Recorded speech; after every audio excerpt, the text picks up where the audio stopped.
नाजरीन, drama serial समझौता में जो घर चंद दिन पहले जन्नत जैसा लगता था, अब उस घर में ना इत्तफाकी घुस गई है।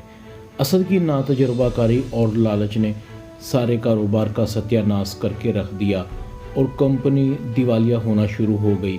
दूसरी तरफ असद और जुहेब दोनों की बीवियां भी खींचातानी में मसरूफ़ हो गईं और बात झगड़े तक पहुंचना शुरू हो गई।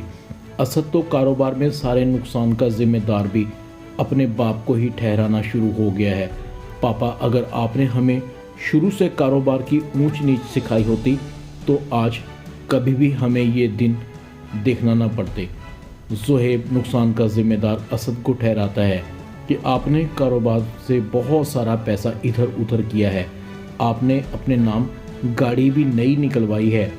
दूसरी तरफ महरीन भी ज़ुहैब को कहती है, देख लिया ना आपने किस तरह से असद भाई सारे कारोबार पर कंट्रोल करना चाहते हैं, इसलिए मैं कह रही थी आपको, आप असद भाई और कारोबार पर नज़र रखें, कहीं ऐसा ना हो कि सब कुछ असद भाई का हो जाए और तुम खाली हाथ रह जाओ। इस तरह असद की बीवी भी कहती है, वाह भाई ये क्या बात हुई, तुमने कारोबार के लिए दिन रात एक कर दिया और शक भी तुम ही पर। दूसरी तरफ वकार कहता है, देख लिया आपा आपने ज़ुहैब और असद को, मैं चंद दिन के लिए कमज़ोर क्या हुआ, इन्होंने हाथ दिखाना शुरू कर दिए हैं। आपा कहती है, एक तो मुझे तुम्हारी समझ नहीं आती, तुमने नरगिस को घर से भेज दिया है, तुम दोबारा से कारोबार को अपने हाथ में रखो और घर के मामलात नरगिस के हवाले कर दो, उसे फ़ौरन घर बुलवाओ, वरना ये घर जल्द ही जहन्नुम बन जाएगा।